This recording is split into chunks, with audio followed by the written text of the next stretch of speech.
everybody. Welcome into Sports Talk Chicago. My name's Jon Zaghloul. Great to have you here. The debut show here on VPOD TV, channel 59.3, and on Roku. We have a great show for you today. The Bears had such a tough showing on Sunday Night Football. We'll talk about where they went wrong and what to expect come next week. That comes up in just a moment. Remember, before we get started, make sure you follow me on Twitter and Instagram at Jon Z Sports and on Facebook at Jon Zaghloul. If you want to watch more of this show, more by interviews, and what to expect for this show moving forward, find me on YouTube at Sports Talk Chicago or at sportstalkchicago.com. And make sure you subscribe to the VPOD TV YouTube page as well for special clips, more interviews, and great content.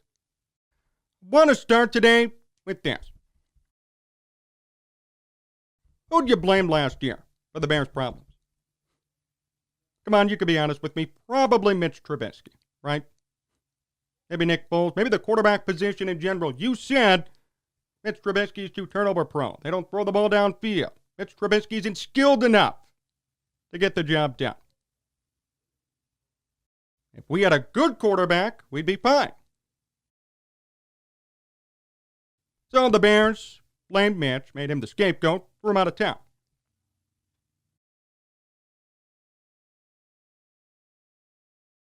Next thing you know, we're watching Sunday Night Football Week 1. And ironically enough, we see the same game plan on display. No changes. New quarterback, no changes. 5-yard pass. 5-yard pass. 4th down and 4. Can't convert. 4th down and 15. 5-yard pass called.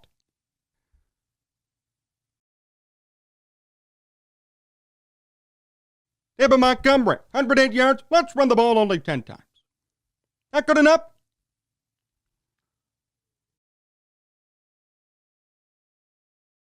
When will we start to admit, no, it's not the quarterback, no, it's not even the defense, although the defense didn't have a good game, we'll talk about that soon. The main thing is the play calling. Matt Nagy is not a talented head coach. Maybe he's a great guy off the field, but I've seen enough. Say what you want. You could say Mitch Trubisky was not a great quarterback. He was run out of town for Nagy's sake. That bringing Andy Dalton does nothing.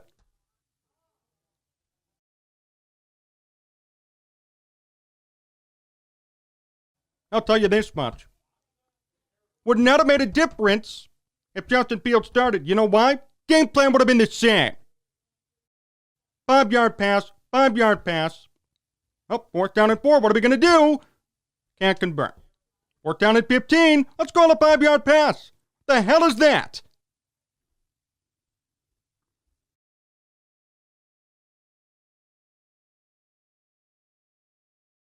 Got people saying to take out Andy Dalton last night. Andy Dalton needs to respond with a touchdown here. If he doesn't, it's time to put in Justin Fields. That's the last thing to do. What? You're blaming Andy Dalton for executing a game plan that he's been given. Really think Andy Dalton wants to throw 3-yard passes, 2-yard passes, throw a wide receiver screen in the flat? No! But what more is he supposed to do? It's what he's told to do by Matt Nagy.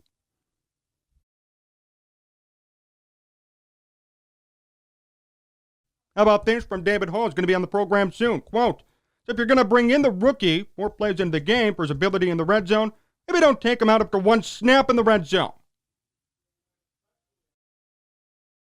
I don't understand that. Somebody explain it to me.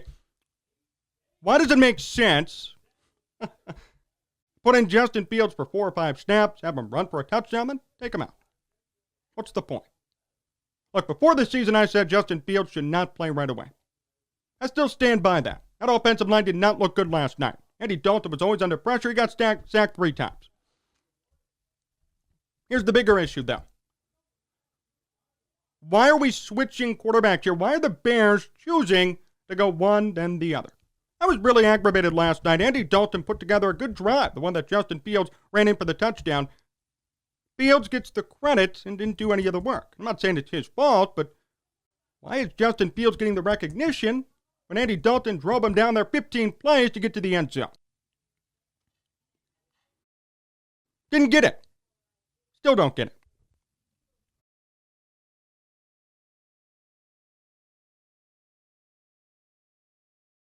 Quote from Aaron Leming.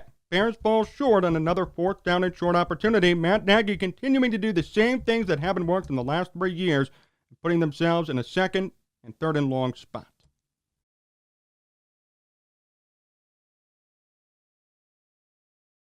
Fourth down at 15, and Nagy is passing in a field goal try.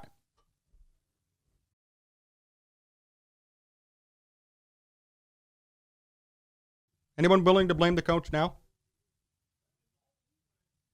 No? Are we still going to say it's the quarterback? Are we going to say it's Andy Dalton? I'll tell you this much. I'm not a big Andy Dalton fan, but I know he can throw the ball more than 5 yards down the field. Not an idiot. He has to do that to be in the NFL. 33,000 passing yards entering the season. 5 playoff appearances. I'm not saying he's a superstar. I'm not saying he's great. But I guarantee you, he can throw the ball more than 10 yards. But no, let's keep going 5-yard dink and dunk down the field. At the end of the day, you're not going to do anything with that strategy. I want to say this too. This really got me mad. For those of you watching, and many of you here in the Chicago area, you know what I'm about to say. The Bears' hallmarks, what are they? Defense, running the football. That's it. No ifs, ands, or buts about it. There's no offensive prowess. This team has been known to run the football, ground and pound, great defense. Why in the world do you keep limiting David Montgomery? You know, it's so funny. Jordan Howard was a 1,300-yard rusher. Matt Nagy comes here, 900 yards, and they ship him off. Bring in David Montgomery. Never gets a chance to run the football. Who is Matt Nagy? What does he think he is? To abandon a Bears hallmark for whatever reason. David Montgomery averaged 6.8 yards per carry, and you're telling me only run the ball 10, 15, 20 times at most. David Montgomery's not getting at least 20 to 30 rushes per game. Why even put him out there? What's the point of having him on the field?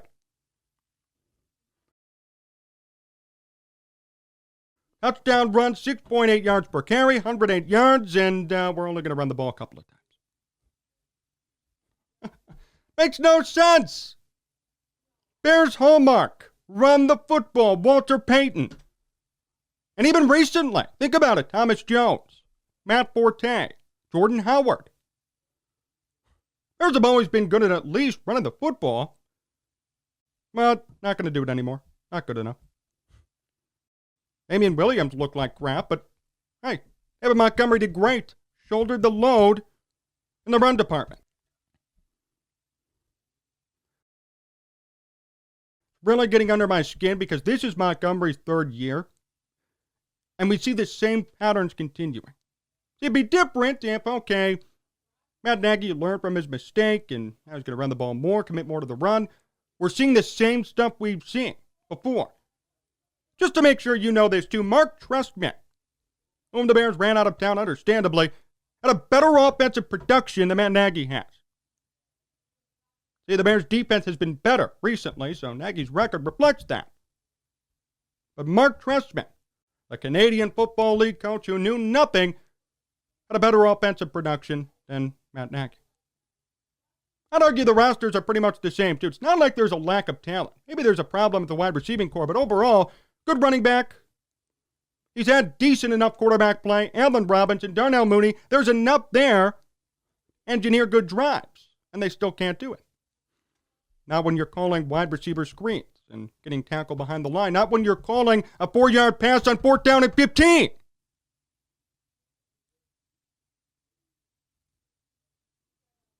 Not going to win games by playing like that.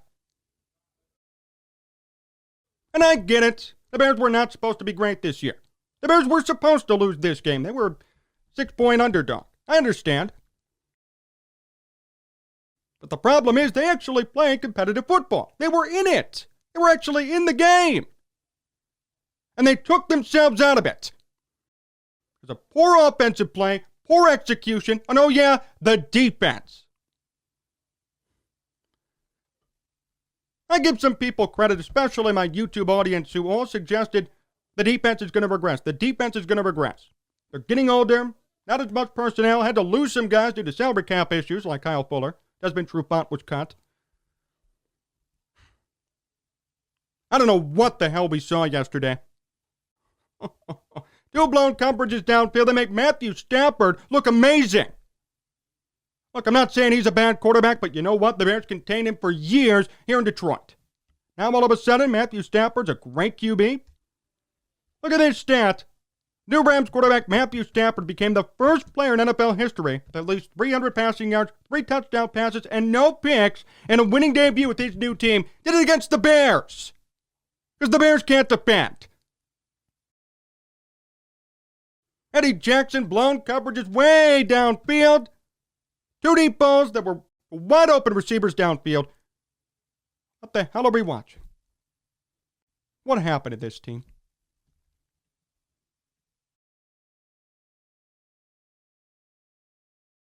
Everybody said it's the quarterback. They fixed the quarterback, they'll win.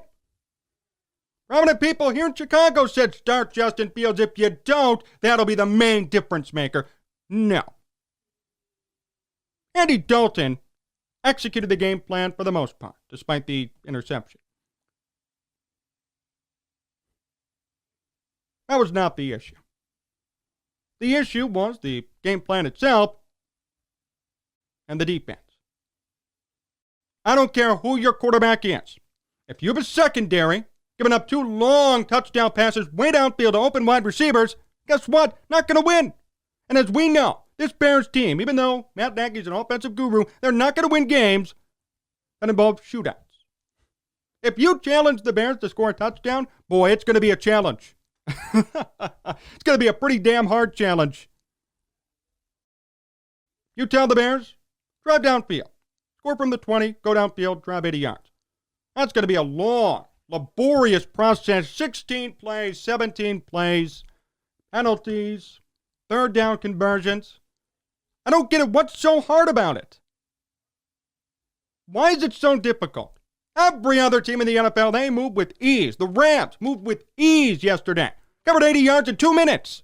And the Bears, we have to wait so long, take up so long in the quarter just to score 1 touchdown. Add it up to here with this performance. Now, some of you will say, John, it's only week 1, calm down. Remember, it's been a couple of years. This is not Matt Nagy's first rodeo. It'd be different if it's his first year. Want to give him some time to develop as a coach. We're seeing the same habits for years now. This is nothing new, nothing different. Something has to change now. I'm so sick of seeing David Montgomery get 15 carries. Sick of 4-yard passes and a 4-yard pass called on a 4th and 15 when you could have gone for a field goal. And yes, I'm even sick of the quarterback thing. Pick one. I don't care who it is. I don't want Justin Fields to start right away, but you know what? Pick one. Be a decisive head coach. Not a, we'll see. No. Make a decision. If you want Justin Fields to start so badly, if you want to cave into public opinion, do it. What's the point in putting him in at the 3-yard line to run it in for a touchdown, to knife in, as Jeff Joniak said on the call, and then put him out? To throw 2 passes for 10 yards and take him out.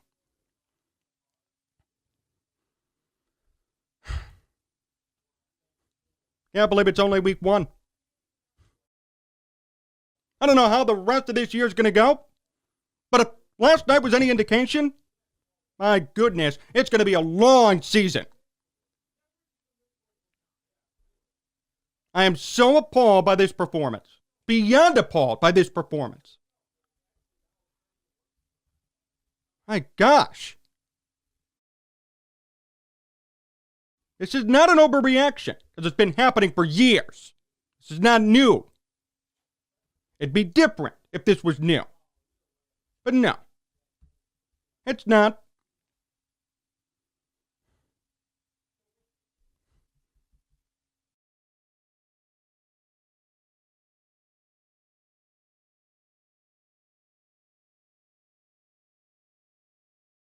By the way, another funny strategy thing, just so you know.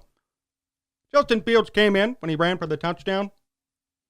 They took out Andy Dalton at the 3. Isn't that pretty easy for a defense to sniff out? Usually. Think about it. At the 3-yard line, first down, second down, and goal, and you bring in Justin Fields, what the hell do you think is going to happen? You think he's going to throw the ball? Andy Dalton could throw a football 3 yards. No, it was obviously going to be a run. Everybody in the whole building knew it. I can't believe he got in. See my point? Commit to a quarterback. Stop waiting. You're actually hurting yourself and hurting your strategy play calling wise by switching back and forth. I get it. Everybody does it. A couple years ago, Lamar Jackson, Joe Flacco in Baltimore did it. They had Flacco as the starter, won a couple of games. Lamar came in here and there, ran the ball a bit, threw it like once or twice. Then they put him in, and they kept winning, went to the playoffs. Fine. But John Harbaugh's not an idiot. He knows when to deploy Lamar and when to not do it. I don't know what Matt Nagy's doing. I'll be honest with you, I have no clue what's going on over there. I'm still just appalled by what I saw.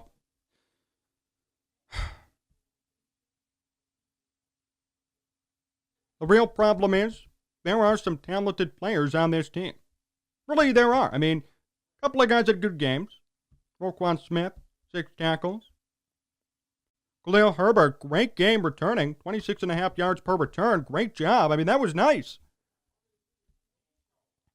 There were some definite bright spots for this team. David Montgomery, are you kidding me?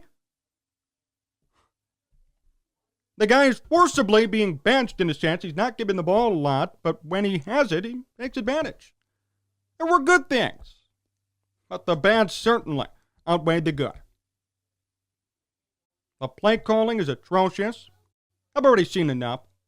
But no, we have to let Matt Nagy continue to use the playbook.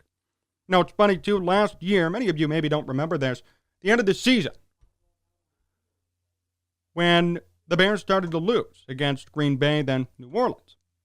Porter asked Matt Nagy about the play calling situation. Nagy said, well, me and Bill Lazor kind of switched up after Nagy claimed he gave the playbook to Bill Lazor. No one cared about it because everyone was so concerned about Mitch Trubisky. And again, obviously, he was not the problem. So Nagy lied last year when it came to play calling. Now this year, he has the playbook, and well, look where it got the Bears. 206 passing yards and 108 rushing yards. Whoop-dee-doo. 14 points. Classic Matt Nagy. I'm telling you, this is true statistically. Mark Trestman had a more productive offense than Matt Nagy. The guy everybody said was a horrible coach, right? I'm not saying he was great. Was not a strong leader, but you know what? He did know how to run an offense. Better than Nagy. Good offensive coordinator. What's Nagy's role even? I mean, based on what I've seen, he's not even a good OC.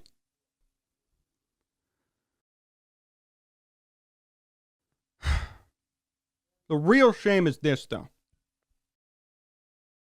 By the time, hopefully, Nagy is gone and Justin Fields really develops into a good quarterback, now the defense is going to be bad. By the time, finally, Justin Fields gets play calling catered to him, and he's developed, and he's ready to go, MVP-esque candidate, there's going to be no defense. We talked about it before this season, if you watched me on YouTube.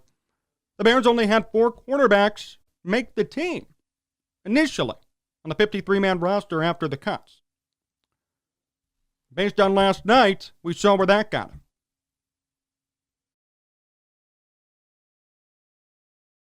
I really don't know what to say and what to make of this. Bears fans, if I would use speak up and speak loudly. Can't have this stuff stand anymore. It's been 4 years. It'd be different if this was the beginning. All of you blame Mitch Trubisky, Mike Lennon, Nick Foles, and I'm not saying they're great quarterbacks. But you know what? There's a resounding theme here, because now we saw with Andy Dalton. And I'll tell you this much, Andy Dalton is better than all 3 of them.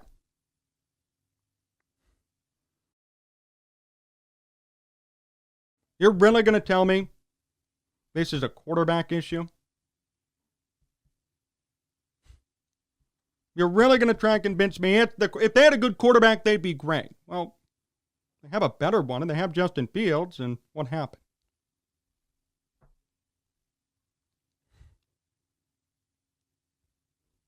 And the defense giving up 34 points to Los Angeles is an indictment on Sean Desai, the new defensive coordinator, and on the personnel for this team. Something has to change. I know it was the preseason, but you gave up 40 points to Mitch Trubisky with your first stringers in. Now the games count, and you're giving up 34 to the Rams. Can't contain them, can't stop them. They ran the ball well, Henderson. And they threw the ball downfield perfectly. Blown coverages left and right, easy targets.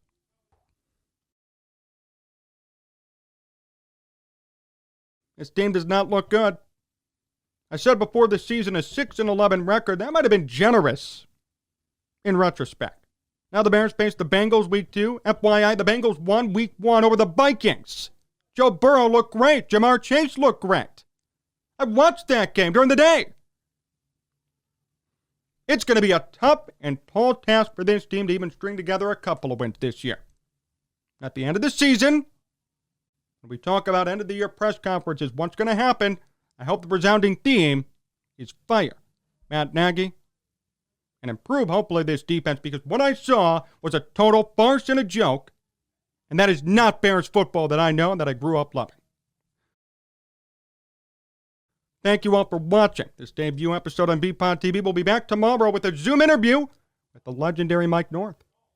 Mike North will be on with me. We are going to talk more about this Bears game and preview what's to come against Cincinnati. So long.